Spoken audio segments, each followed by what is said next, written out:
Have you ever bought these shining leaves? I think that's what they call them. And the next thing you start seeing the shine goes off, and it's peeling off in some areas. Now let me show you what to do. First of all, you get your top bun. Normally it's sealed this way, so I'm going to be using a scissors to cut it off. Now I'm actually using a previous video to show you this before I get to the video on where I actually worked on it, because I started late to video it. So when you open it, the next thing you want to do is get a bowl and put out some top bond. Now this is called top bond if I didn't mention initially. So you put some top bond in it, and you're going to take water and then you mix it up.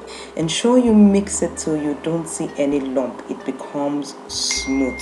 Once it's smooth, it's ready for use. Now remember, I said I used the previous video before we jump into this video. So for this video, I already had it inside the top bond container, and I took those shining leaves and I started dipping it into the top bond. Now I'm going to do that for all the ones that you see here, because I'm actually getting ready to prepare to use it to make a hat you would see very soon. So once that's done, keep watching and learning.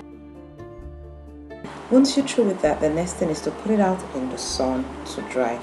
And once it's dry, if you notice any patch in it, white part, what you do is you spray it with the gold or silver depending on the one you bought. Now this is the hat, I made use of it and I'm done.